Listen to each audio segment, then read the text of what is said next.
going to be waiting for a couple more minutes as our fellow colleagues are joining us for the webinar, and we'll be starting in just a couple of minutes.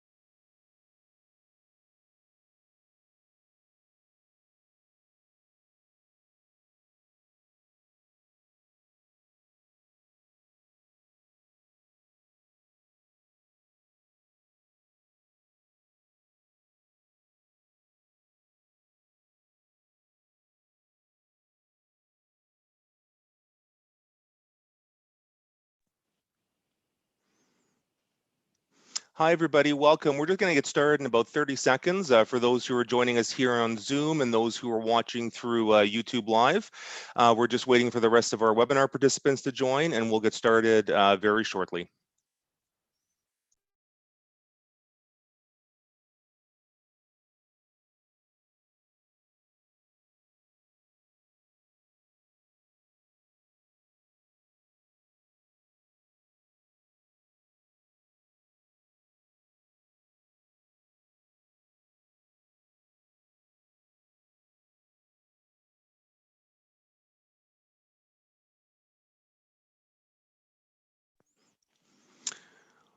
Welcome, everybody, and good morning.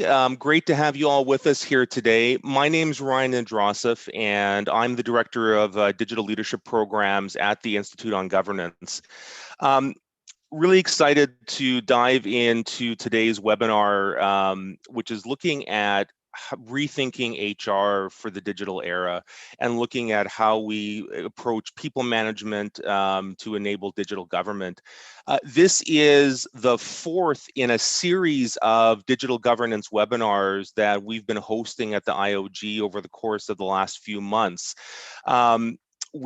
As part of this, we wanted to have an opportunity to really kind of dive into some of the sometimes tricky issues around digital transformation in the public sector and what it means for some of the internal enablers that government faces as it's moving through its digital progress and its digital modernization.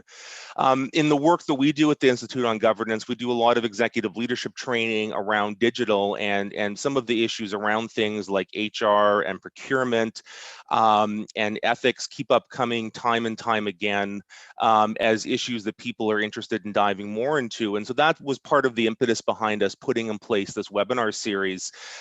We launched it back at the beginning of September with a digital leaders panel.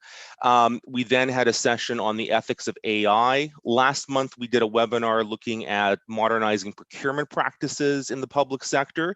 And then finally today, we're going to be talking about HR and how we approach recruiting and retaining and building the skill sets we need within government to be able to enable the digital revolution that we're seeing happening around us. I wanted to take a moment to thank our sponsor, SAS, who has allowed us to be able to bring this webinar series together.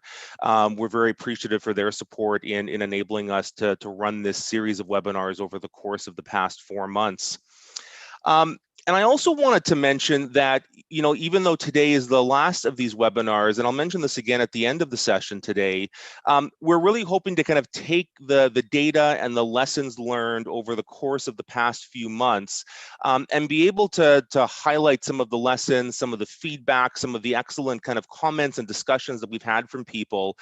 So stay tuned for that. We will be in touch with all of you in the next few weeks to let you know about the next steps in this webinar series, and we're hoping to have a bit of a working session with those who might be interested sometime in December or early in the new year to really look at all the issues that we've covered over the course of this webinar series and be able to dive into them. I also wanted to mention related to that, that as part of this webinar series, we've been really happy to partner with Publivate, a local Ottawa-based technology company that has put together a complimentary online engagement platform, which you can visit at digital.iog.ca. And our engagement platform has a mix of both blog posts from each of the webinars that we've had. We have a short survey on there that we've had in place for each of the webinars to get people thinking about some of the issues. There's one up there right now related to today's session around HR. So would certainly encourage people to visit our online engagement platform, digital.iog.ca. It also has links to the webinar recordings from all of our previous sessions for those of you who may not have had an opportunity to join us for our previous webinars. And I think my colleague Becky will put the link for that into the chat so people have a chance to be able to navigate over to there during the course of today's webinar. One other logistical point I want to mention before I introduce our panel for today. For those of you, I'm sure many of you are quite familiar with Zoom after 6+ months of us all living in webinar world because of the COVID restrictions. But for those of you who might not be specifically familiar with Zoom as a webinar platform, I did want to mention that at the top right of your screen, you'll notice there's a little toggle between gallery view and speaker view. So if you click the button that says view, it'll either let you go into a speaker view mode, which might make the most sense for today's session, which will kind of pull up in a big screen whoever's speaking at that time. Gallery view mode will show you the tiled format where you're seeing everybody. So I would certainly suggest for people who are joining us through Zoom, you may wish to click the toggle and move to speaker view for today's session. I'll also note that there are a number of people who are joining us through YouTube. We're streaming this webinar on our YouTube channel. So welcome to all of you who are joining on YouTube. And I did want to let people know there will be an opportunity to ask questions both on Zoom and on YouTube. We're going to be using the chat function both on the Zoom call and for those of you who are joining on YouTube, the YouTube live chat as a way to be able to submit questions over the course of the webinar. Once we go through our initial presentations from our panelists, I will remind you of how to submit questions, but please feel free at any time if you have questions that you want to flag for the discussion period at the end of today's session, please feel free to put them in the chat, and we'll be watching both here on Zoom and over on YouTube so that we can be able to pose those to our panel at the end. So without further ado, I want to introduce our panelists and turn the floor over to them for some initial thoughts on today's topic. We've got a great group here today. I'm excited to hear from all four of them. I'll quickly introduce the four of them, and then I'm going to turn over to the panelists for their initial presentations. First of all, we have Lena Trudeau joining us, and Lena is the CEO of U Group. They're a US-based digital transformation partner that solves complex problems and creates new opportunities in the public and private sector. Lena has been an early advocate for government modernization, and she was one of the founders of 18F, which is one of the US government's digital services team. She was quite involved in creating the Presidential Innovation Fellows Program in the United States. And she also, I had the pleasure of getting to know Lena about 4 or 5 years ago now when she came to help us in setting up the Canadian Digital Service here in Canada. So I know she'll certainly be familiar to some of the people on the webinar here today. And Lena's also had an extensive career in the private sector, including working for Amazon Web Services. So she really brings a real wealth of experience to the questions that we're going to be talking today. So thanks so much, Lena, for joining us and for being here today. Next, we have Neil Bauer, and Neil, again, will be a familiar face for many of you who work in the federal government. Neil's currently the Vice President of Innovation and Policy Services at the Canada School of Public Service, but he's got a long career in the federal government before that, including senior roles at Treasury Board Secretariat, Natural Resources Canada, the Canadian Food Inspection Agency, the Privy Council Office, to name but a few. And And Neil, in his role at the Canada School of Public Service, is leading a number of initiatives around digital skills development for federal public servants. He's a very active supporter of the Government of Canada policy community, including the Advanced Policy Analyst Program and the Free Agent Program, which I know he'll be talking a little bit about this morning. So welcome, Neil. We're really happy to have you here today. Next, I'll introduce Leah Melito, and Leah is the Managing Director of Code for Canada. Code for Canada is a national civic tech nonprofit that I think some of you will definitely be familiar with. Leah's got a multidisciplinary background that includes urban planning, education, and community building, and was also the former chair of the Civic Tech Toronto Steering Committee. She's been very involved in the civic tech community in Canada for many years. And was one of the founders that helped to launch Code for Canada's fellowship program a few years ago, which is going to have a chance to be able to talk to you about today in the work that they do to be able to bring in tech and design professionals for residencies in Canadian government agencies. So welcome, Leah. Great to have you here with us today. And finally, John Lemon. John is a solution specialist at SAS based out of Washington, D.C. And John has been with SAS for well over a decade now, and his focus has really been working with federal, state, and local government officials, as well as the private sector, to understand organizational effectiveness and how to be able to measure performance against their objectives. John's going to have an opportunity today to be able to talk to us about some of the methodologies and approaches that he takes with his clients in looking at how they can use data and use analytics to be able to not just track the workforce, but be able to help create more cohesive teams and look at skills development and retention. So John, thank you so much, and we're really thrilled to have you with us here today. So we've got a great panel, and I'm really excited to hear from all of them. So I'm, without further ado, going to turn the floor over, first of all, to Lena to give some opening thoughts on today's topic and share some of her experience. So Lena, I'll pass the floor over to you. And Lena, you should be able to unmute yourself now. Great. Thank you very much. And I'm just about to share my screen. Let's see how this goes. Everyone can see that, right? That's great. Thanks, Lena. Fantastic. Ryan, thanks for such a kind introduction, and thank you for inviting me today. It's a great honor to be a part of this discussion with all of these wonderful folks on the panel, and I see a number of familiar faces in the audience. So thanks everybody for joining. Given that I'm sort of kicking this off, I'm going to take a bit of a high-level view and just make a few key points about what I think rethinking HR to enable a digital government means and requires. So without further ado on my side, let's move to the next slide. All right. I think a lot of you have heard this snippet before, this data point that so few of our large government software projects are successful. And I think it's important to point out that, today, the way government delivers services is increasingly through a digital interface, and that has only accelerated in COVID times. And Ryan mentioned 18F and the Presidential Innovation Fellows Program and the Canadian Digital Service, all of which I was fortunate to be part of. Those are all examples of trying to bring new skills, new tools, and new methods into government, into frankly, large, fairly slow-moving organizations. Bureaucracies were built that way for a purpose, and help people who are trying to solve very complex, often system-like problems in new ways. And that requires some new thinking and some new skill sets.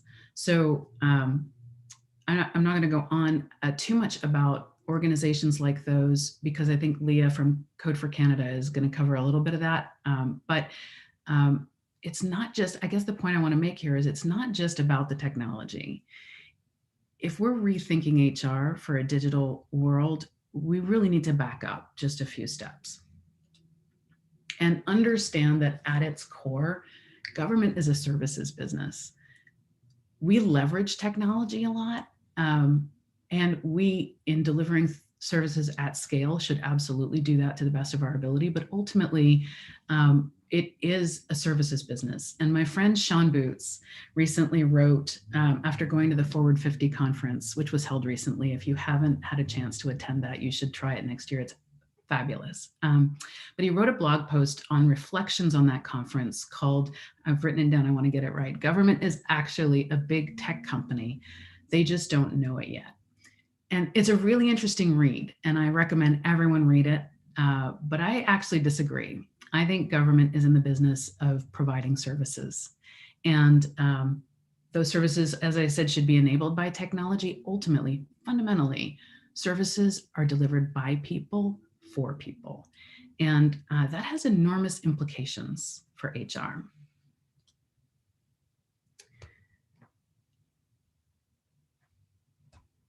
A slight change in Sir Richard Branson's quote here. Your employees, he says, are your company's real competitive advantage. It's true for any organization. And they're the ones making the magic happen, so long as their needs are being met. I truly believe, it's been my experience, that it all starts with ensuring that people have what they need in order to be successful, because the success of your organization depends on it. It's just,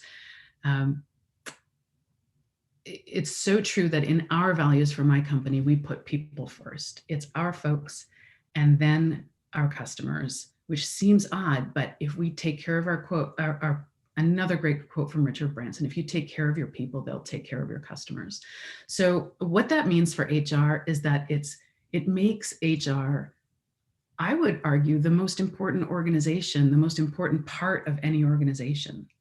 The strategic front end of how you ensure that you're bringing the right skill sets on board, and throughout the life cycle of all of your employees, just a critical partner in the process.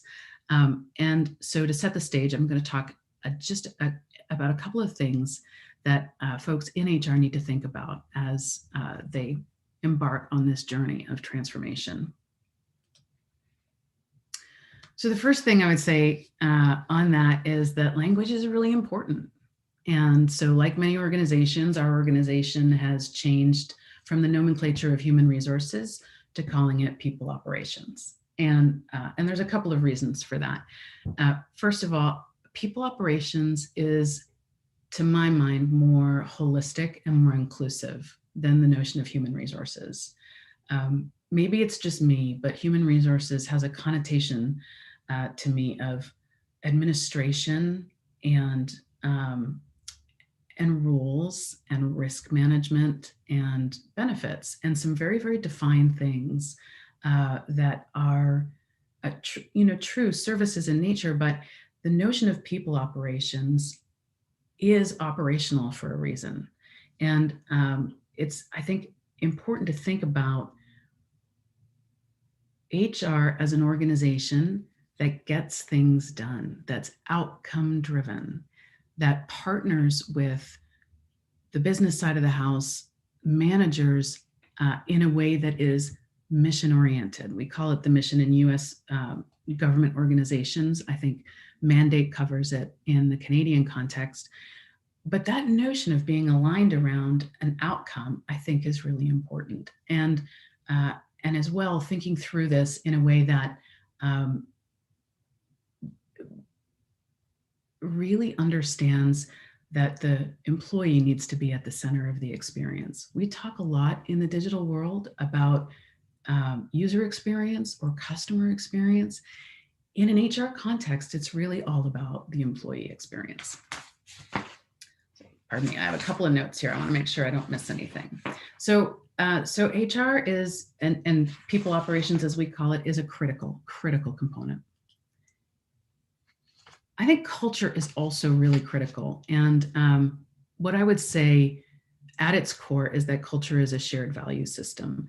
And when we were prepping for this panel, Ryan asked that I speak a little bit about the challenges of culture in public sector organizations, where in addition to having a really large organization, where culture is difficult to establish and reinforce at the best of times, you're working across an ecosystem that includes third-party service providers, a lot of external stakeholders, And of course, in any workforce, you add to that multiple generations and multiple cultures. And the question that we were asking ourselves is, how do you begin to create a shared value system when you have so many different cultures coming together, different expectations, different behaviors, and different tool sets? And so I think I'm going to pause here for just a moment, stop the share, bear with me, and move to a mural board. I want to show you something that a member of our team very recently did with their folks as a way to bridge the gap in different understandings and create some shared expected working norms that I think can be very useful to folks. Let me just share again. Hold on. There we go. All right, tell me if everybody can see that. Yeah. We're good. Okay. Thanks, Lena. Thank you, Ryan. So at a recent retreat, one of the folks on my team brought his team together, which was due to some recent reorganization, folks from different parts of our company. And he led them through the work of creating a team charter. And I'm going to bear with me as I scale up and down here. I don't know if anyone here has ever used Mural, but if you haven't, it's fabulous. It's a fabulous tool for shared brainstorming, collaboration sessions, you name it. So you can see here, Team Charter Part 1, and I just want to show you a few of the Post-its that came from the work on establishing shared norms. I'll just pause for a minute, move this up, and let you read some of these.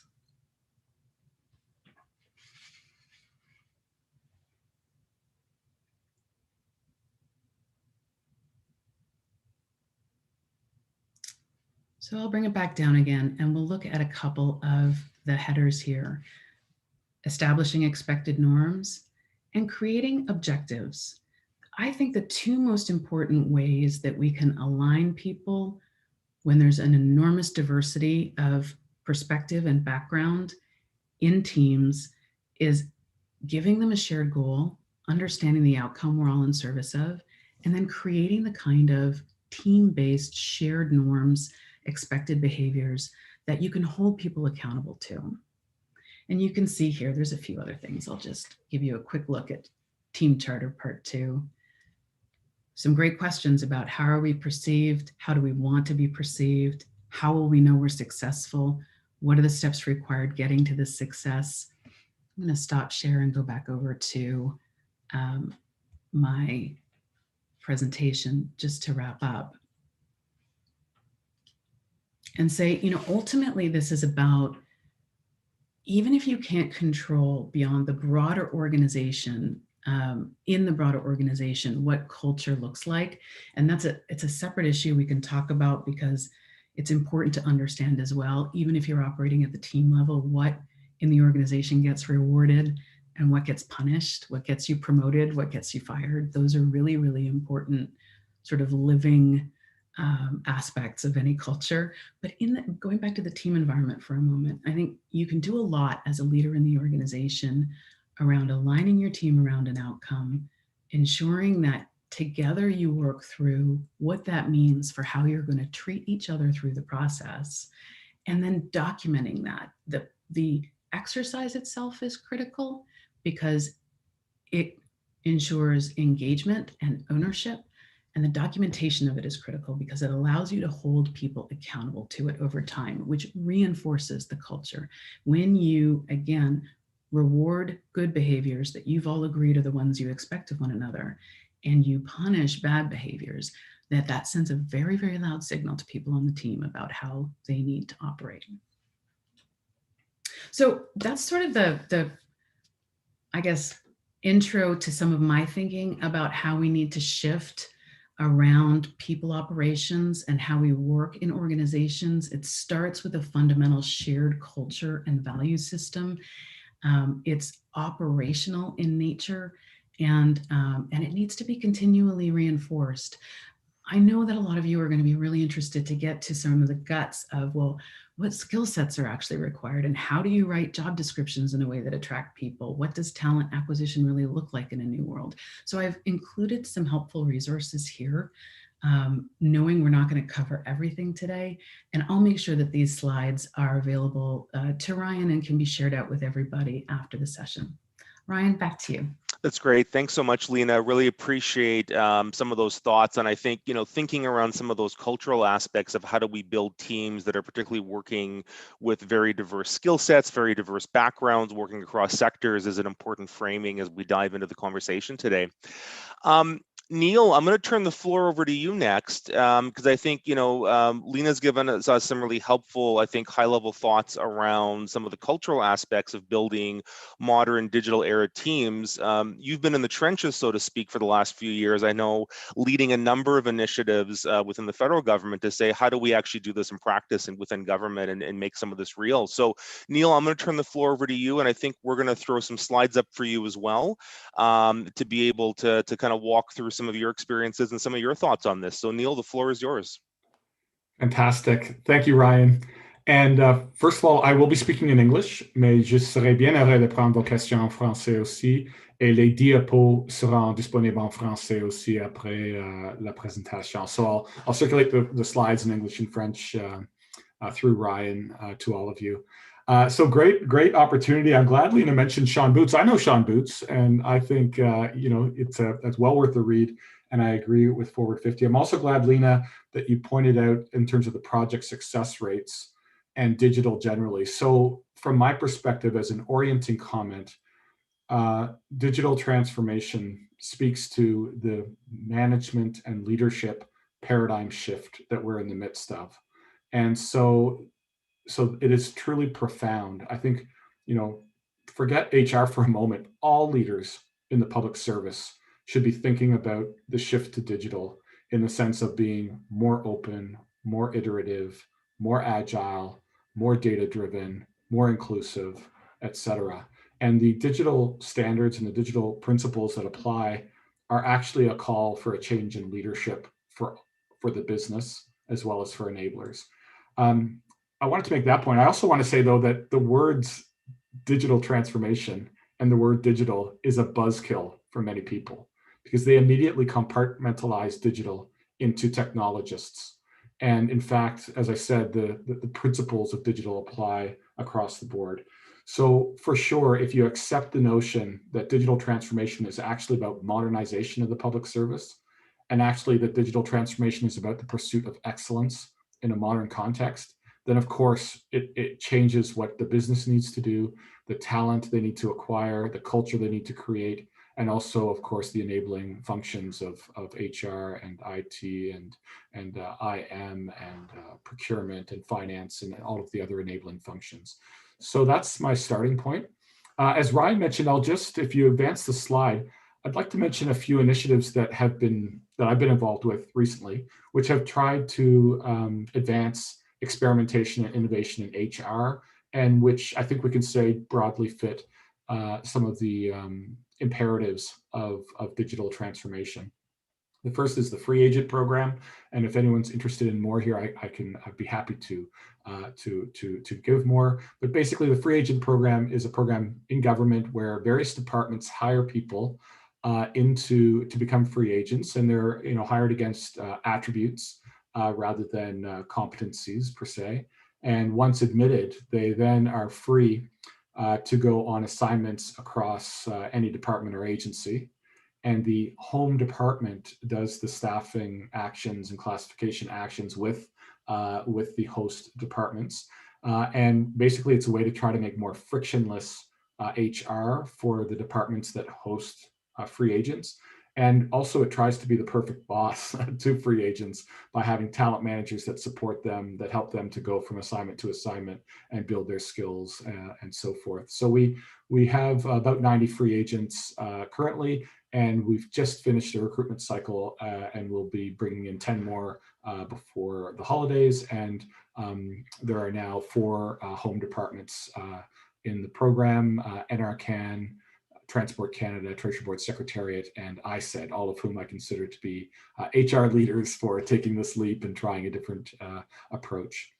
Another is this cross-functional policy mobility program. It's called XFN, and it's a program that brings people in from one policy discipline and puts them into assignments in different policy disciplines. And by policy disciplines, I mean policy research, strategic policy, program evaluation, program design, communications, as well as other sort of sub-disciplines of policy.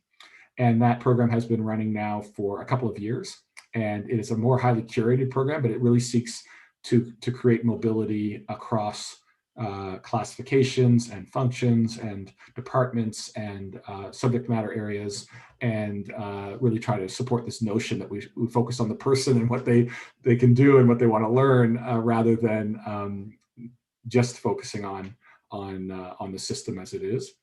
Another project is the Paper Plane Exchange, which instead of taking a week to go to a conference as we used to do, or maybe we do now virtually, the Paper Plane Exchange was an experiment to see if people would basically want to job shadow inside and outside the government as a learning opportunity. So for example, if maybe I wanted to learn from Lena's organization, maybe I could shadow her for a week or a few days as a learning opportunity. And then, vice versa, maybe we can actually find people in other sectors that would want to shadow inside. So that's the idea of Paper Plane Exchange. We worked with IRCC on that pilot, and really think it shows a lot of promise.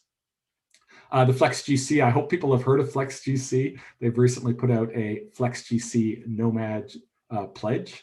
For example, I took the pledge. The pledge was, to work remotely as productively as I would in person, never to sign another piece of paper, always to advertise positions nationally where it makes sense, to always have virtual options for meetings and so on. So really, it's trying to prevent backsliding into old habits once this whole COVID-19 thing is behind us, which I hope is soon, but really trying to embed some workplace flexibility practices while we can.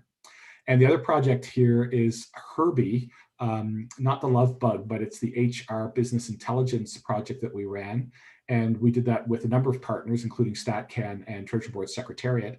And the idea here really was to try to generate microdata through surveys about our people, and then to link it with data that we have in our systems, and do better skills identification. So in particular, we worked with StatCan and also ESDC to identify different skills areas, and then we asked people to self-identify their skills and the many languages they speak and other things, and we use that data for talent management purposes, but also to deploy talent on projects and so on when we need it. So, and by the way, Treasury Board Secretariat has picked up this project, and StatCan is still a leader in this space for its own operations as well as generally. And if we go ahead to the next slide, I should mention, I work at the Canada School of Public Service, so I should mention that our CSPS Digital Academy, which is all about helping to bring the skills, the mindsets, the competencies required to succeed in a modern era, and we could say a digital era. And this placemat just shows, I won't go into a lot of detail, but just to say that we do have something called the Discover series, which are what we consider to be essential courses for anybody to succeed in a digital era. And there's little check marks by these. We have courses, in many of these, we have courses live now, and in the other areas, they will be coming soon.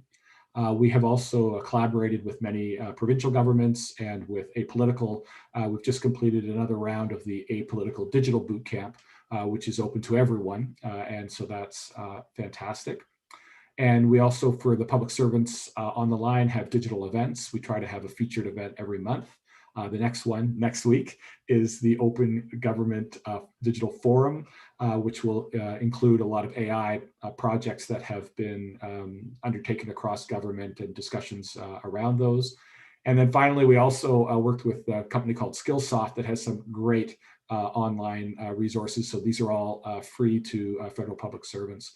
So the last thing I'll mention, Ryan, just because I seem to be making advertisements, is we've also just, we're in the process of launching a new initiative through the Digital Academy, which is a digital accelerator for digital projects. And the idea there is departments will sign up, they will bring a problem or a set of problems, as well as a multidisciplinary team. We will support those teams through training and learning, but then they will actually work on that problem and work to prototype a solution. So to work together, and we can co-develop that with departments. So we're very excited by that. It builds off some premium programs that we've already done over the past year. So that's some of the things we're up to. So I look forward to the discussion, and if anyone has questions on any of these in the Q&A or later, I'd be happy to take them. Thanks. That's great. Thanks so much, Neil. And thanks for, I think, a very helpful overview and kind of a dive into some of the many initiatives that are going on in the federal government, and certainly with your teams out of CSPS. And I suspect there'll be some questions. People may want to have some further details on this. I wanted to just address, there was a question or a couple of questions that have popped up in the chat around access to the slides. And with our speaker's permission, what we will do is after the webinar, we will send a follow-up email around to all the participants. And I think most of our speakers are happy to include the slides within that, so you can have it as an extra resource. Great. And so, Leah, I'm going to go over to you next. And Neil was talking about kind of from an internal government perspective, some approaches that they've been taking on specific initiatives to make skills more mobile, to build up different digital skill sets. The organization that you are managing, Code for Canada, I think is a really interesting example of how civil society and the not-for-profit sector can partner with government to be able to be a bit of a bridge to bring in some of these digital era skill sets into government. So I'm going to turn the floor over to you. I know you want to talk a little bit about Code for Canada's history and some of the lessons you've learned over the course of now, I think, what is 5 or 6 rounds of fellowship placements within government. So Leah, the floor is yours. Thank you. Can everyone hear me okay? Awesome. I want to start by saying how much I appreciated Lena and Neil's presentation so far. I've been furiously nodding away here and taking notes. So I'm really excited to see all the ways that there's kind of, I think, really beautiful overlaps and dovetails and things between what we're all working on and talking about. So I'm going to share my screen here.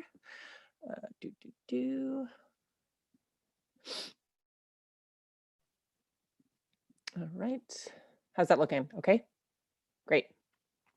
So I'm going to talk a little bit about, my name is Leah Melito. I'm the managing director at Code for Canada. My pronouns are she and her, and I will have my email address up there at the end. So if anything that I say here piques your interest, or it's something that you'd like to talk about further and we don't get an opportunity to talk about it today, I'm very happy to chat offline as well, or I guess everything's online these days, but you know what I mean? So I'm going to talk a little bit about the history of what Code for Canada is. I hope that some of you are familiar with our work, but I'm not assuming that everyone is. We're not quite that much of a fixture yet. So I'll tell you a little bit about what we do. And I'm going to talk, as Ryan said, we have a fellowship program that places technology and design professionals inside of government teams. So I'll talk a little bit specifically about that program and how that program works, and also some of the things that we've learned from doing that program. As Ryan said, we just are in the onboarding period for our 5th cohort of fellows right now, and they're actually all with the federal government this time around. So Code for Canada is a national nonprofit. We really aim to bridge the gap between government innovators and the tech and design community. And we have a few different programs that do that. And I'm going to just tell you a little bit about each of them, because even though I'm going to be talking primarily about the fellowship today, I think something that's really important is that that the work that we do with people and as Lena called it, people operations, that I think is really beautiful, needs to also be informed by all of the other things that are around it. So I'm going to talk a little bit about the other things around the fellowship that we do as well. But we do have a fellowship. Actually, before we get into the programs, I do want to mention. So Code for Canada is a national nonprofit that is part of an international network of organizations like ours. So we're Code for Canada, but we're part of an organization called Code for All, which is a knowledge exchange community of organizations like ours around the world. So Code for America is the OG, as some say, the original Code for, but there's now organizations like ours, usually nonprofits like ours around the world. So Code for America, Code for Australia, Germany, Japan, Pakistan. Many of them have fellowship programs as well. So what I'm going to share is from our own experience, but we're really lucky to be part of this international network of organizations like ours that work at bridging this gap between public sector, civil society, private sector. So I'm also happy to talk about kind of that network, and I encourage you, if this is something that's interesting to you, to check out some of our colleagues around the world and their work, because it's really beautiful. So we have a fellowship program that embeds technology and design professionals inside of government. Basically, the way that it works is we find government teams who are working on a specific challenge that they think that there's a technical or digital solution to. And we work with those government teams to scope that challenge and really get clear about what the challenge is and what the needs of end users or people who use that service, what those needs are. And we build a product team of usually one developer, one designer, one product manager. And we, I'm going to talk a little bit about what we kind of optimize for when we select that group. But what's really important is not just selecting those folks, but preparing them and supporting them while they're working in residencies with government partners.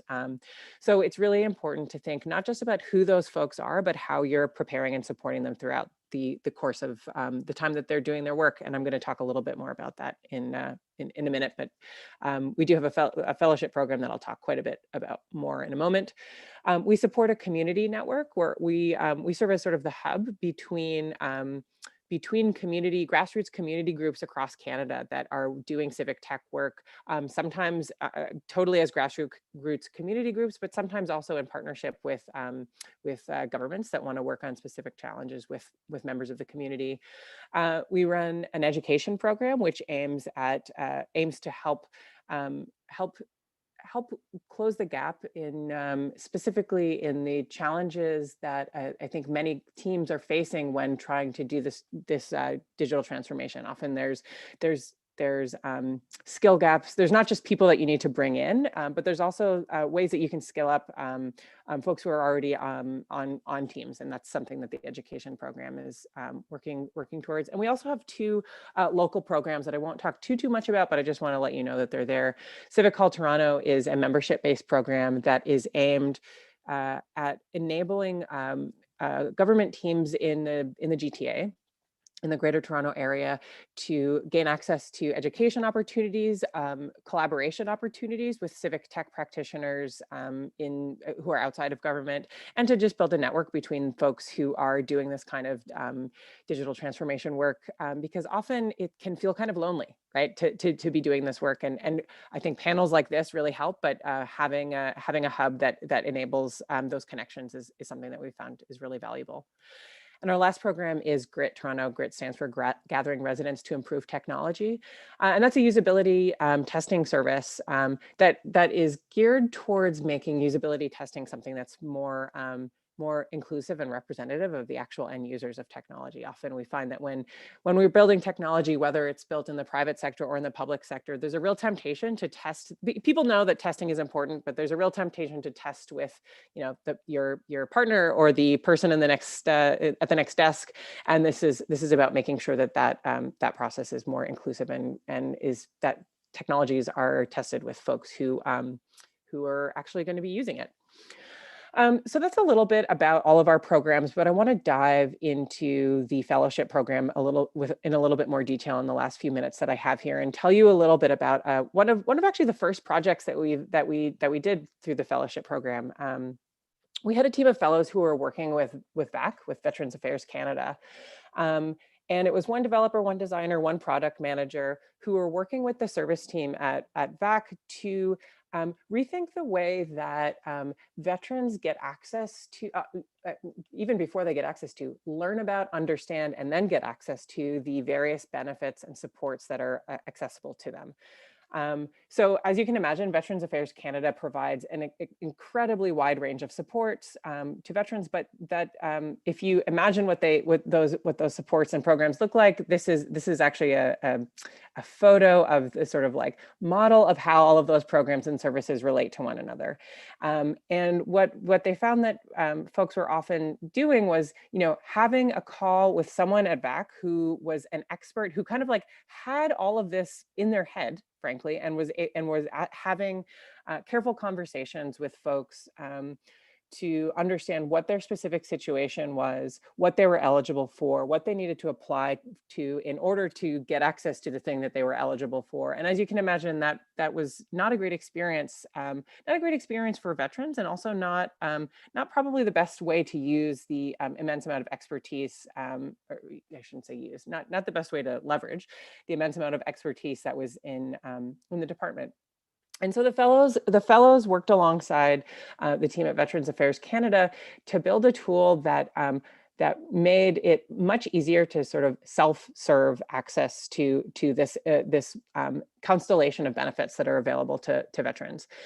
And so the fellows worked for 10 months alongside those folks at Veterans Affairs Canada to build an alpha product that has since been launched as a product on. This is a live tool that is available now, and so I'll just give you a few screenshots of what it looks like now to interact with benefits that veterans are eligible for through Veterans Affairs Canada. So what was previously a sort of Byzantine network of relationships and eligibility kind of toll gates, there's now a questionnaire that responsively addressed, depending on the answers that a veteran or a family member or caregiver respond to, and at the end provides you with a very accessible and savable and shareable explanation of what someone is eligible for that is customized to their specific circumstance and their specific history with the armed forces or with the RCMP. And so this is a really what I really love about this example is that it highlights one of I think the strengths of the fellowship program is that we place, and this is where this all comes back to the sort of human or people operations side of things, is that we're very intentional about putting together teams that are able to not just build a product, but to be part of a team that is going to carry on the work that they begin afterwards. And so the fellows worked with the team to get this to an alpha, and now it's launched and continued to be maintained. And I think that's a really beautiful example of how to think about making really great use of folks who are maybe coming in from the outside or coming in who aren't necessarily lifetime public servants, but are coming in to help move things along. And I just want to share three quick lessons and learnings that we've come to from running this fellowship program, and the ones that especially touch on this HR people operations side of things. The first is optimizing for people skills and for learning skills, and not just tech chops. I think Neil mentioned this, but it's really tempting to think we need technologists, and we do need some technical skills, but when we hire fellows, we know that the work that they're doing is change management, is often there's like emotional labor involved. We're asking people to work in different ways and to try new things. And so it's really important that we hire people who have really excellent people skills and really excellent communication skills. So we're not just looking for the sort of like hotshot programmers, we're looking for people who have that kind of holistic package. Another thing that we learned relatedly, you really need to be thinking about building a product team and not just filling a CS2 box, or not just hiring 6 programmers. It's thinking about what the product team is, or to take Lena's point, the service team that is going to be delivering going to be delivering the work and how they're going to be working together. And one of the, this is really a context specific question, but the GDS has a really great blog post that I'll post in the chat about what are all the different roles on a service team and how do they work together in order to make a product and service successful. And it really does involve, I think, getting a little bit creative or thinking beyond the traditional the HR boxes that are often provided by systems that we're working within. So it does require a little bit of creativity to do this work, and we're happy to work with our partners to help do that.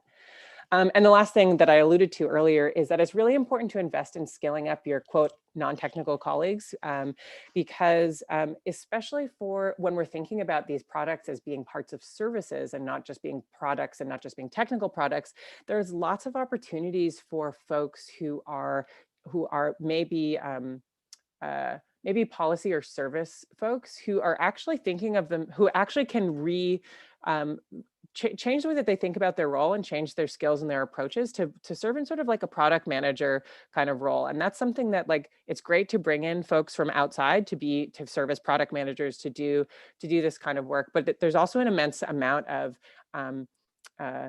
knowledge and expertise in-house that I think that thinking about it from a professional development and learning opportunity, there are immense amount of opportunities to reskill sounds really technocratic, but help people learn and help people grow in their roles, who may not be starting in a technical role, may not be thinking of themselves in that way, but who can really like thrive in new ways of working.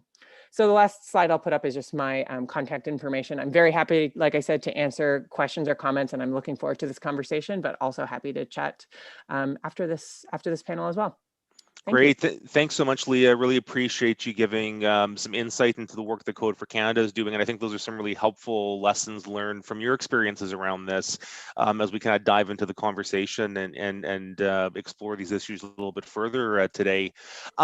Finally, I want to turn the floor over to John. And as I mentioned, John is joining us from SAS, and as has come up a couple of times and is certainly inevitable in any discussion around anything digital, the notion of how do we use our data effectively and how do we make data-driven decisions, I think is kind of fundamental in all aspects of digital government, but it particularly applies in the realm of HR and talent management. And so, John, happy to turn the floor over to you to share some of your insights and experience around how you've been tackling this and using data analytics and AI tools to be able to tackle this, as I know has come up a little bit in the chat already today.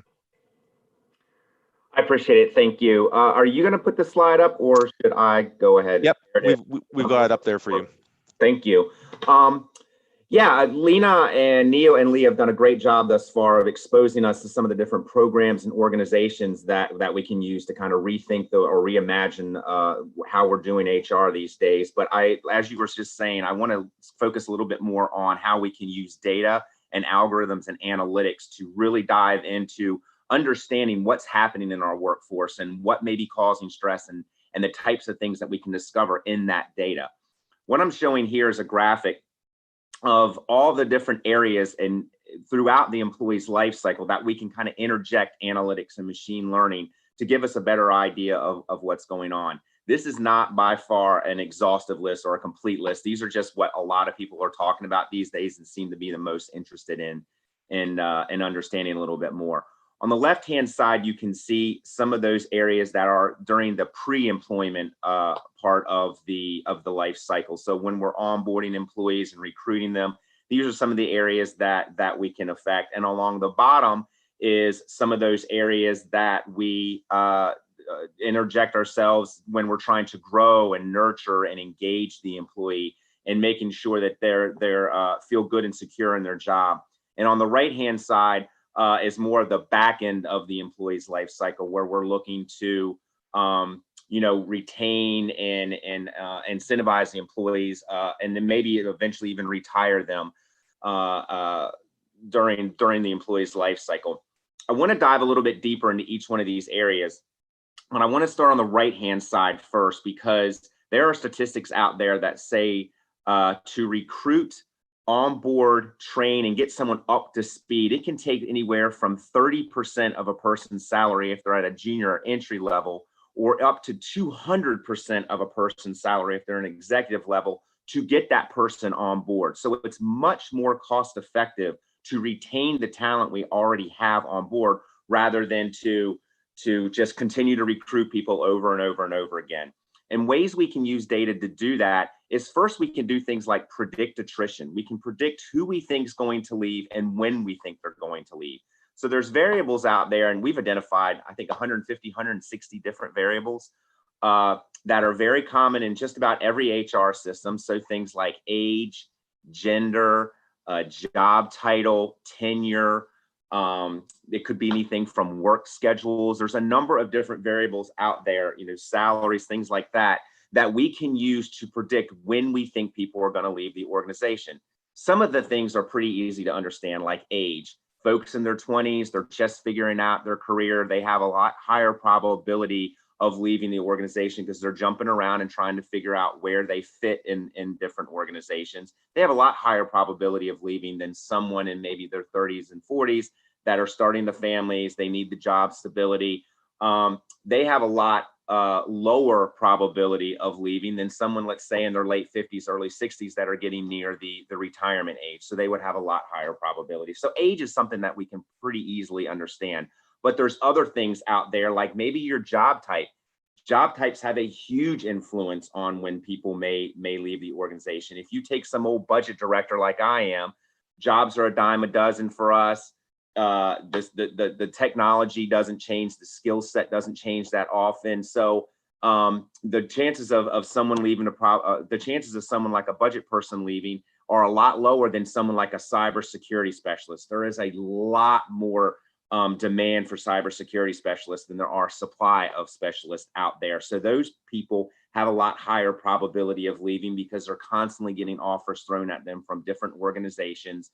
And so something like your skill set or your job title can have a huge influence on who might be leaving the organization.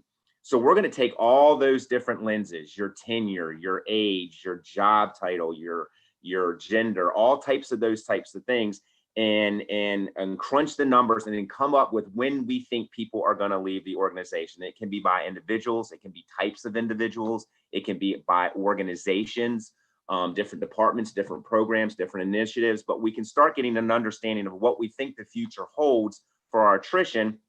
And then once we understand who we think is going to leave the organization, then we can start kind of diving into why they may be leaving the organization. And that leads into incentive analysis. So in order to figure out potential reasons why people are leaving, we can start looking at, again, the same types of variables that I was mentioning before: tenure, job type, that kind of stuff. And what we'll do is things called correlation analysis. And what we do with correlation analysis is we compare every variable to every other variable that we have. So if you think of a spreadsheet that's, let's say, 100 columns long or 100 columns wide, and each one of those columns is another variable. It's again, it's your age, it's your tenure, it's your salary, it's your job type. What we're going to do is compare every column to every other column. So column 1 to the other 99 columns, column 2 to the other 99 columns. And if we see, or if the software sees any statistical significance between those two columns, we're going to highlight that as being something that is a possible reason why people might be leaving. So things, again, like salary, very easy to understand. Those who get paid more are probably going to stick around longer than those that don't get paid as much. But there could be other things out there that we're not so aware of. So things like training. Oftentimes when we do this type of analysis, that we see that training is a very direct correlation to attrition. Those that receive a minimal amount of training probably don't see much career path. They're not really improving their skills. They have a lot higher probability of leaving than those people that are taking a lot of training.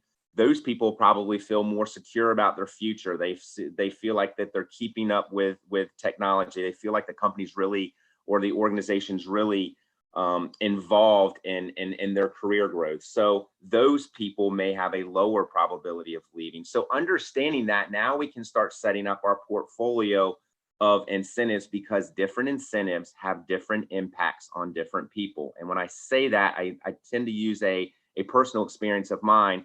My wife and I live in Washington, D.C., down in the United States, and traffic in this area is absolutely horrendous. She works for the Environmental Protection Agency, and her office is about 17 miles from our home here in Washington. And it takes her anywhere from an hour and 15 minutes to an hour and a half to get to work every day because, again, traffic is so bad. About 2 years ago, she was offered either the choice of a $1,000 cash award or the ability to telework from home 1 day a week. For her, that was an absolute no-brainer. She's going to take that telework schedule because that saves her an extra 2 or 3 hours a week that she can, go do yoga, go shopping, do whatever she wants to do. That's a lot more fun than sitting in the car and making that commute. But if you were to take someone of her same age, her same gender, with her same tenure, her same skill set in the same organization with the same type of job responsibilities, and pick them up out of urban Washington, D.C., and plop them into the middle of the country in a very rural area, that person might pick the $1,000 cash award because the commute's really not that big a deal to them. So just by changing that one variable of where someone lives and keeping all the other variables the same, that has a drastic difference on the impact of what that incentive can offer to someone. So why pay a $1,000 cash award to someone that's going to lower their attrition rate by 2% when you can give them $500 worth of training and it might lower their attrition rate by 10%? It's bigger bang for the buck. That's what we can use the data. Again, very commonly held data in most HR systems. We use that data to make these types of insights so we can start building incentive portfolios that'll help retain our employees more. I'm going to move to the bottom now and talk a little bit about how we can grow and nurture the employees a little bit. And one of the things that we do is use text analytics or analytics on unstructured data like words and things. There's a lot of surveys, employee satisfaction surveys, employee exit surveys, chats that are out there that some organizations use. We can mine those text boxes and start looking at what we feel that the employees are starting to be concerned about and understanding kind of what their feelings are about their job. So for instance, if we start seeing a lot of words like overworked, underpaid, bad work-life balance, my manager's a micromanager, they have lack of vision, we may start seeing that, hey, there is a particular section of our workforce now that feels like that they are getting the wrong end of the deal, that they're working way harder than they should be. Or maybe we're seeing that there's a problem in the management chain and there's a certain manager out there that all his employees are concerned about their overwork. Maybe we need to give that manager a little bit more training to get them up to speed so they become better managers, which makes our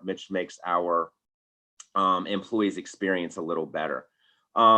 Lena was talking about, I think she had a Charles Branson quote up there. It's one of them I like to talk about too. It's you take care of the employees and the employees will take care of your customers. And in this case, our customers are providing citizen services. So in order to help us understand what's going on with the employees, we're hearing a lot lately about employee experience.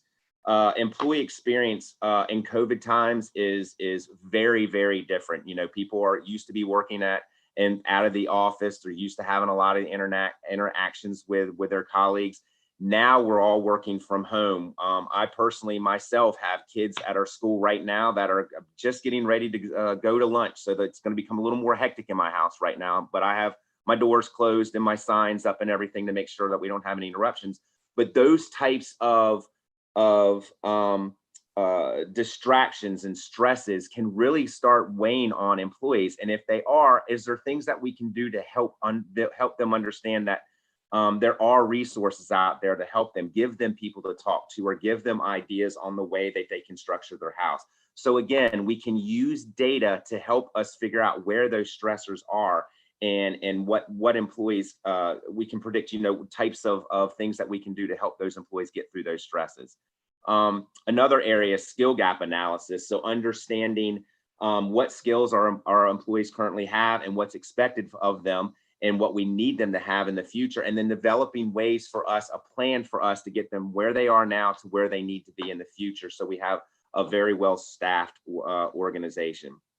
And then finally, on the left-hand side, looking at the beginning of the employee's career, We look at things like, what are the best qualities of a candidate? We can go through our past data of the organization and look at all those quote unquote good employees that stuck around and did really good work and what their attributes look like versus bad employees and what attributes they came with.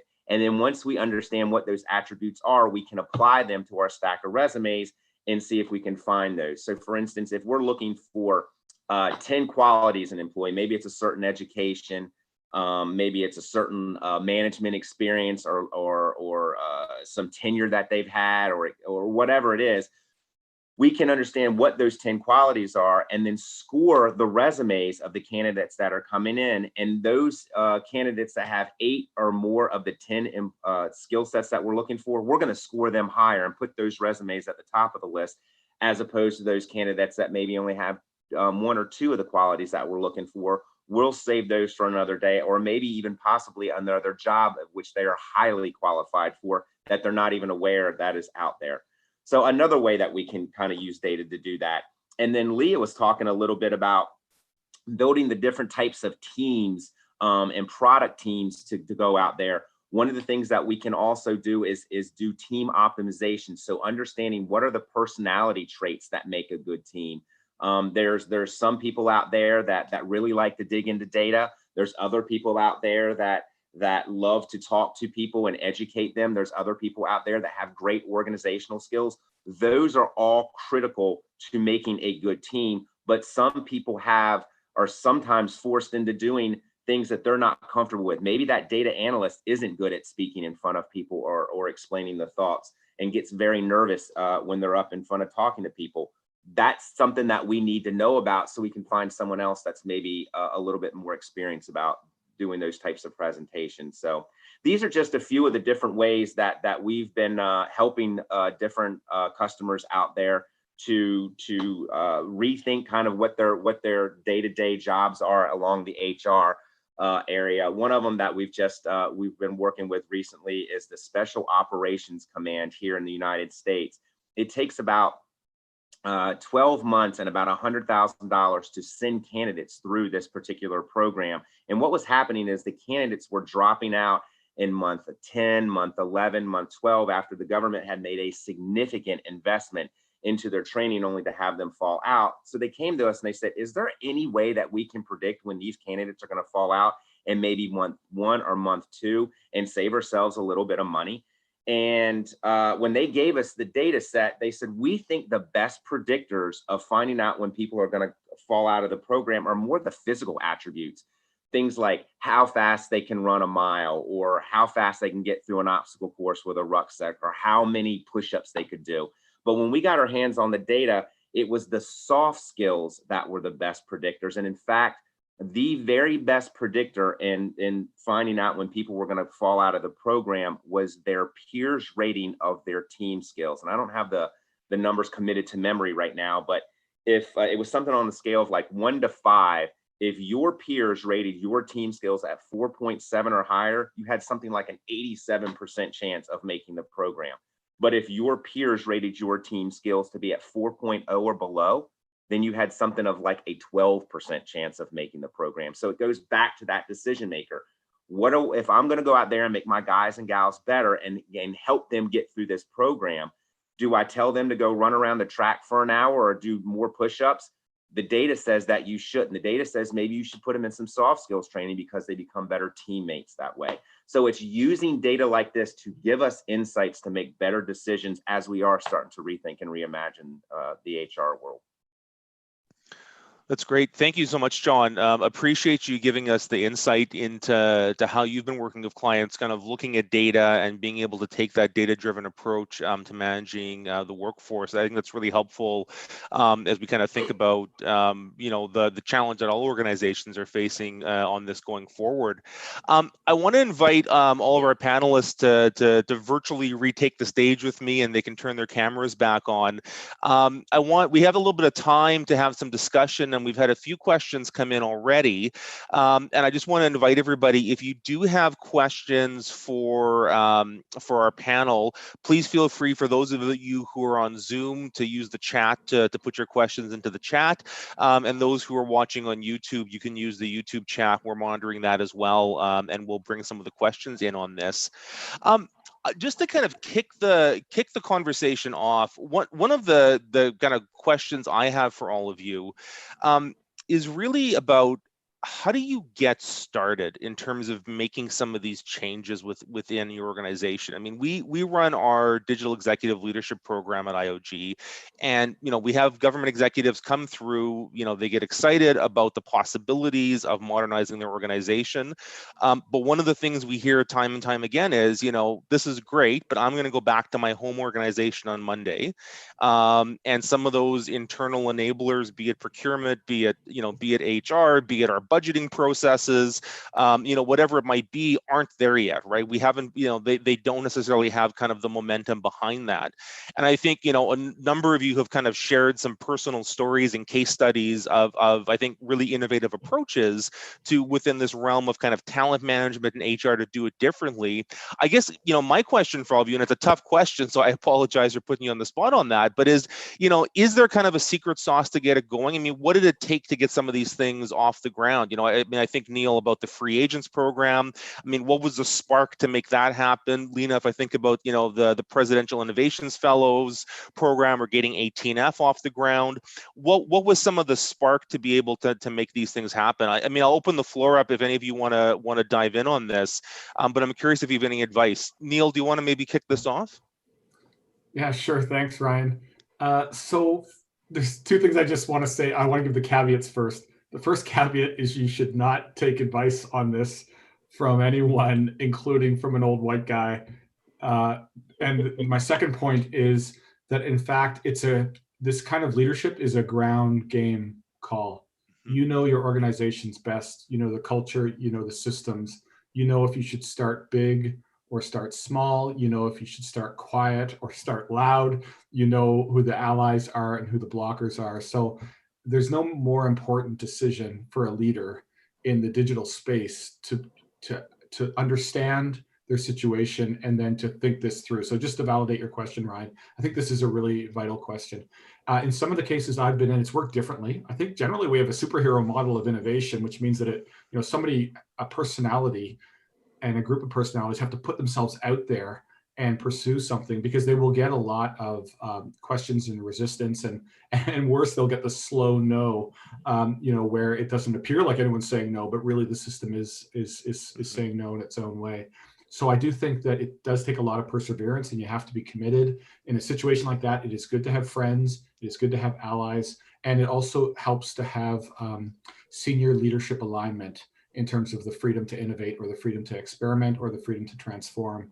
And so I would say that you kind of need the grassroots and the senior leadership, and then personalities matter in this game. So that's what I would say. Yeah, thanks, Neil. I think that's helpful. Yeah, that concept of the slow no, I haven't quite heard it phrased that way, but it's a very real thing. And I think having that kind of situational and organizational awareness to understand kind of where you're at is really, I think, a useful point on this. Lena, not to put you on the spot, but was just kind of curious if you have any thoughts on this as well from kind of your experience. I mean, I know certainly, 18F itself kind of almost came as a response to a crisis with some failed IT projects in the US government. We're obviously living through a crisis moment right now as we kind of, go through the response to COVID. Just, kind of curious your take on this question as well, in terms of people who might be looking at kind of saying, how do I get started on this, right? They know they want to make a change in their organization, but they're not sure how to get it off the ground. Yeah, sure. Happy to speak to that. And first of all, I would just say, I agree with everything Neil said. Speaking of the Presidential Innovation Fellows Program, which, was started in the Executive Office of the President, right? So that is a lot of senior leadership alignment. And so it started at the White House at OSTP, the Office of Science and Technology Policy, under the leadership of Todd Park, then Chief Technology Officer. But I was at GSA at the time, the US General Services Administration, and we transitioned it over for the second round of fellows because we wanted to scale the program, and a policy shop at the White House was not the right place to scale a program and support those operations. And there are a couple of things that really stood us in good stead. One, I'd already been at GSA for a couple of years. And so I had my partner in the HR team. I had my partner in the finance and budget office. I had folks in the Office of Acquisition.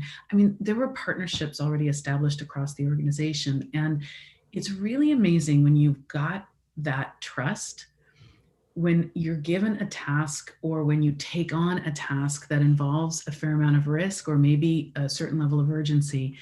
It's amazing how much more quickly things can go. And so I would say, build that trusted relationship, find your buddy in the organization.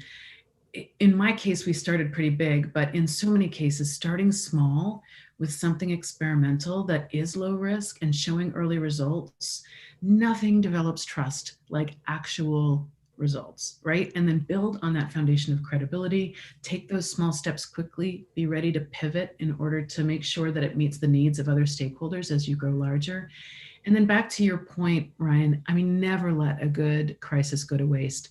We were already well into the business case and the planning behind 18F, which grew out of the Presidential Innovation Fellows Program. And that was going to go regardless. But when healthcare.gov launched and failed, it provided us with an opportunity to demonstrate immediate and tangible value. It provided an opportunity for folks to see the risk of not doing things in a different way and the benefit of a very focused, right skilled team with the right kind of leadership support. And they were able to turn that around so very quickly. So I think those are important elements. That's great. Thanks so much, Lena. Leah and John, feel free to jump in on this as well if you have any thoughts on this, but I do have another question on this as well. Okay, what I was going to maybe kind of pivot towards, because we had a couple of questions around the use of data and kind of understanding the workforce. And I think, John, I might go to you first on this, but certainly happy to have others kind of jump in on this question as well. I think one of the questions, John, of some of the analytics techniques you were talking about, is where do people find the data on this, right, to be able to do that kind of analysis? And one of the questions we had in from Leo, which he was addressing to Neil, but I'll go to maybe you first, John, and then we can open it out to everybody else, is, as you're trying to kind of improve your knowledge of the workforce to better support and align it, where do you actually get that? Where do you get that data from, right? I mean, Leo's kind of point was that in some ways LinkedIn probably knows more about, your workforce than you might actually, right? And so I'm curious, John, in some of the work that you're doing around analytics for the workforce, what are your data sources? How are you finding that? Do organizations have this data? Do they have to do new types of data collection to be able to get it? Or is some of this actually available and they're not able to access it kind of with their current systems? Yeah, I think you just hit the nail on the head with the latter statement. A lot of these organizations have this type of data. It's general data that they need every day from a transactional standpoint, where, when did someone come on board? How much have they been paid? How many times has their salary changed? How much did their salary change in each one of those? How long how many times have they been in different jobs throughout the organization? So a lot of that data is there, but they're not necessarily using it to its fullest potential. So a lot of the data is usually housed in their general HR IT system, but there's also other systems out there as well. Time and attendance systems let people know who's taking off work and when they're taking off, because there's a lot of seasonality when people are leaving, are getting ready to leave an organization. You'll start seeing patterns of them taking time off, and there's seasonality to that. There's also other great sources of data in your performance systems, understanding who our good performers are, why, what their total competencies are. You can tap into different training systems out there to find out who's taking training, how often they're taking training, what types of training they're taking. So a lot of this, the data is already there. It's just kind of understanding how to unleash that data and how we can use it to its fullest extent, and then explaining to people the art of the possible. Did you know if you combined these data sources in your HR system with those data sources in your time and attendance system and a third data source in your performance system, you can better predict when people are going to leave. And then you can even go out and get third-party data. Maybe it's the average salary in a particular region of the country, or it's what is the mean housing prices in a particular area, or what do schools look like in these particular areas. And you can start using that data to help you inform things too. So as you're recruiting people, you can say, hey, you're probably going to work within 20 or live within 20 miles of this office. Did you know there is an excellent school system over in the eastern part of this geographical area that can help you help inform your recruiting too? So it's explaining kind of the art of the possible on how we can use the data, and then just showing customers how we can go out and get those pieces of data. That's great. Neil, did you want to jump in on this as well?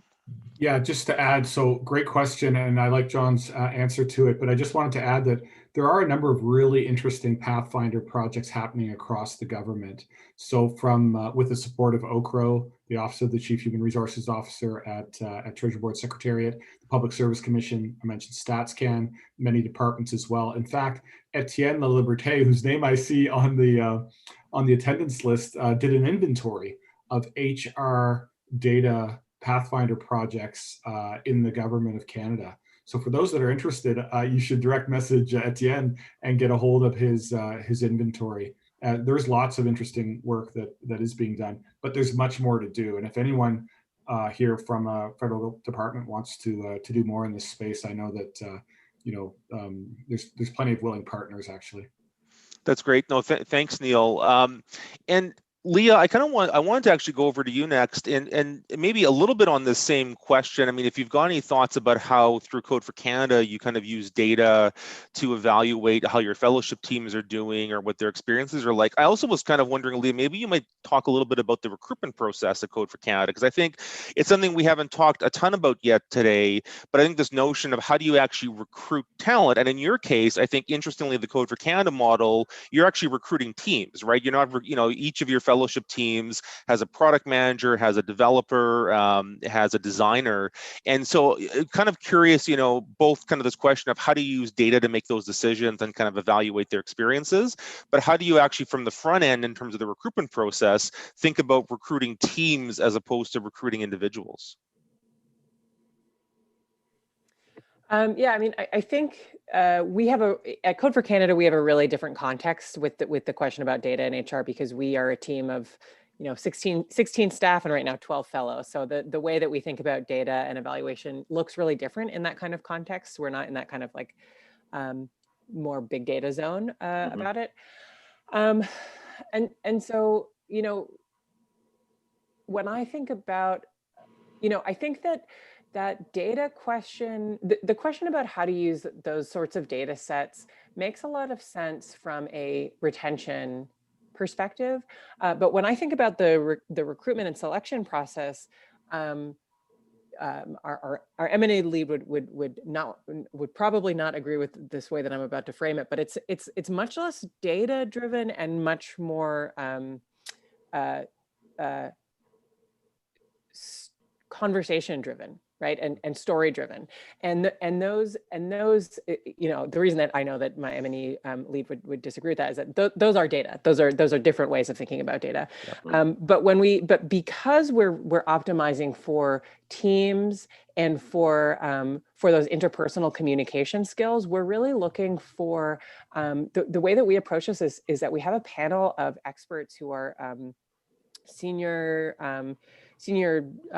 delivery, tech delivery folks, so developers, designers, product managers, who, and we have an interview process that is multi-staged and that optimizes for a few different things at each level. And I think that's where this kind of question about being a little bit more rigorous with our assessment process comes in, and is that the data doesn't come as like how many there's not toll gates about how many years someone has served in XYZ role or what sort of credentials this person has, but we aim to remove bias from our interview process by taking an interview approach that has multi-stages, and at each stage has a different thing that it's optimizing for. So we say at this interview process, we are looking for those tech skills, and we're looking to build a rubric that evaluates specifically their tech skills. And then we have another interview where we're saying, okay, this is the interview where we're talking about those interpersonal and communication skills. And the rubric is focused on those interpersonal and communication skills.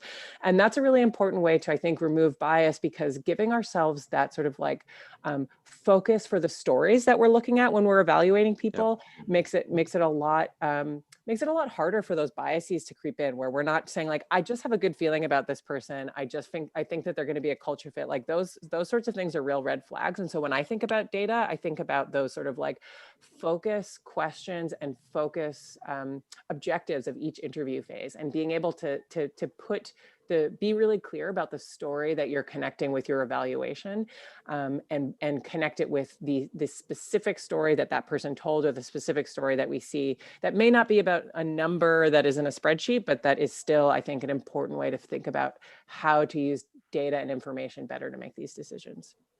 That's great. Thanks, Leah. I think that's really helpful to kind of framing to be able to think about some of this.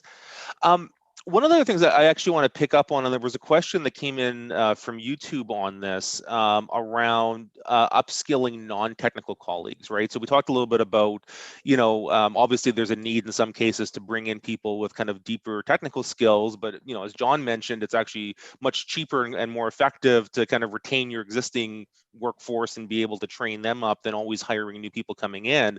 And I think, Leah, you were kind of interestingly in your presentation kind of mentioning this note about kind of, the non-technical skills are, number one, are really important even for technical people, but even broader than that, it's kind of how do you build up some technical acumen amongst kind of the broad public service. One of the speakers we had in a previous webinar in this series, Alex Dunn from the UK, she has this phrase I use often around technical intuition, right? And this notion that you kind of want, public service leaders to have a degree of technical intuition. I kind of would open this. I mean, this kind of came a little bit from your presentation, Leah, and we had a question from Peter on YouTube about this in terms of, what programs or approaches out there work in terms of skilling up non-technical colleagues in our organization. I mean, I'm a big believer that we need kind of a baseline of digital literacy for everybody in government. And I think one of the challenges we have is, some of the digital training programs that the Canada School runs, that we run, we tend to attract the people who are already interested in those topics, right? And so how do we get to the people who might not be? Leah, certainly if you've got some thoughts on this, and then I'd love to kind of open up to Neil and others on the panel and and Lena, your thoughts too. Yeah, I mean, one thing that I want to add is like the why behind this. There's definitely the sort of like the cost aspect of like of hiring versus retaining people, but there's also the sort of existential reason that I think if you don't build those skills of people around a product team, that you wind up with silos, and you wind up with folks who really don't understand each other and can't work well together. So I think there's actually two reasons for the why of this. And in terms of the how, there's obviously the sort of like explicit education and training and workshops. And I won't go too much into that because I think that's always there. That's always an important aspect. But what we really think about at Code for Canada, and the way that we think about this learning through our programs, is that there's an immense opportunity to learn by doing, and to really set up the delivery projects such that folks are, that it's not just about delivering a great digital product, but that at every step of the way, we're building in learning for the folks who are on the team, who are around the team, and really not thinking of that as a secondary objective, but a core part of what we're doing. So, that's why, for example, for the fellowship, we spend a month doing onboarding with fellows themselves, but also we invite government partners, and we have ongoing learning and training throughout the process. So I think, those explicit learning opportunities are really important, but to get people to really sort of like embody that understanding, I think to do learning through delivery and learning by doing is a really valuable, and take some thought and some care from a monitoring and evaluation perspective to do it really well. But I think it's a really important part. And I think that some of the things that Neil talked about with the free agent like a lot of these programs that enable mobility also enable, it's not just about doing mobility, but it's about learning mobility too. So I think that's a really great avenue. Yeah, no, that's a great point, Leah. Lena, did you want to jump in on this as well? Yeah, really quickly, I agree with everything Leah said. Humans are experiential beings, and so learning by doing is important, and understanding when you have the opportunity as a leader to give people cross-training opportunities on actual work teams is great. And as an individual managing your own career path, seeking that out. Beyond that, I would say it's really important also to build a learning culture. I'm a big, not everybody needs to have these certain technical skills. There was a big movement at one point in time where everybody needed to learn how to code, and maybe you start with Python. I don't think that's what's needed, but if you hire for and you encourage and reinforce natural curiosity and lifelong learning, I think you'll get to much the same place.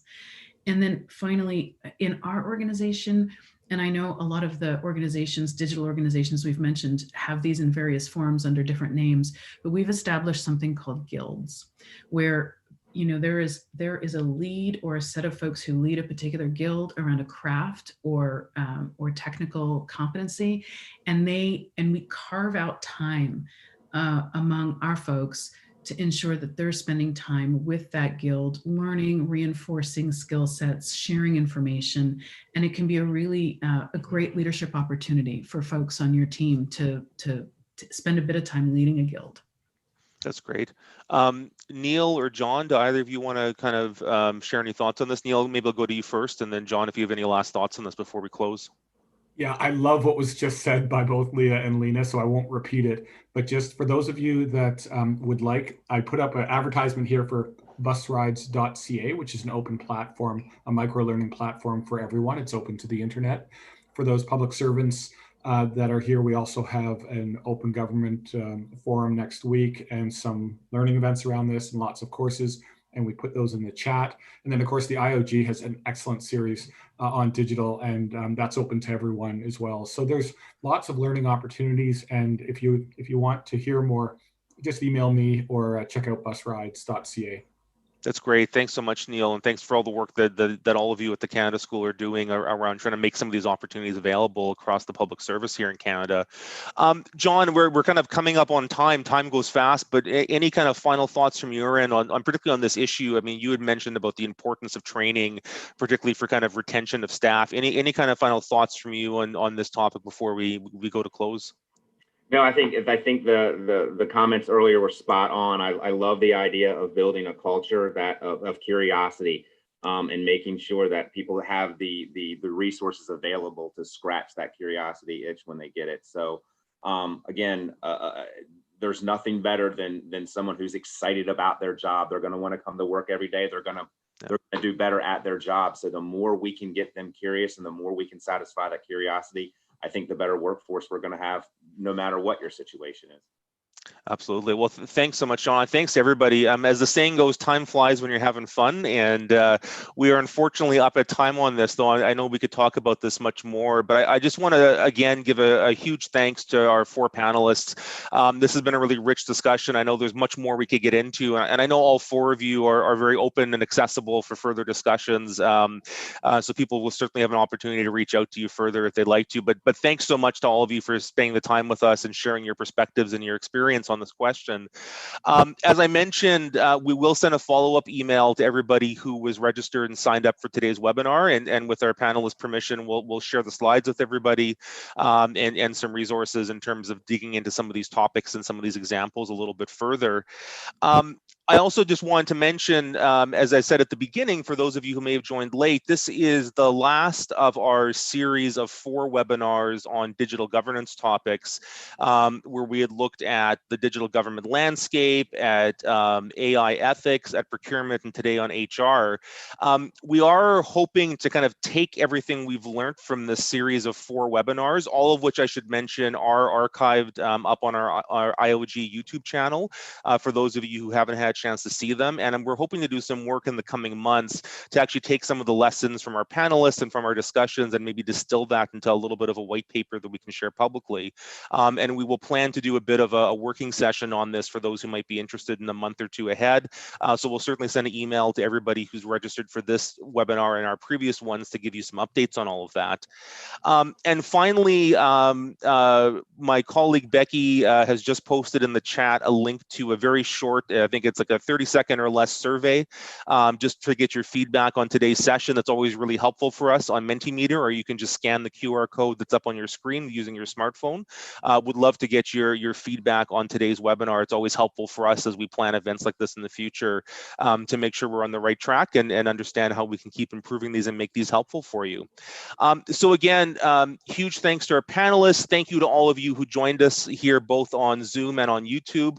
A big thanks to our sponsor, SAS, who supported this entire series and us being able to pull it together, and to our partner, Publivate, who had put together our online engagement platform. Again, feel free to visit our online engagement platform at digital.iog.ca, and fill out the survey. Take a look at the ideation section we have on there. We'd love to kind of keep this conversation going, and continue to have some feedback from you as we kind of think about how we can drive digital governance forward in the months and years to come. So thanks so much, everybody, for joining us today. It was great to have you. And as I said, we will be in touch. And thanks to everybody who's been a part of this webinar series. It's been, I think, a really fascinating and inspiring set of conversations. And we look forward in the new year to being able to bring you more programming like this. So all the best, everybody. Have a wonderful day, and we'll look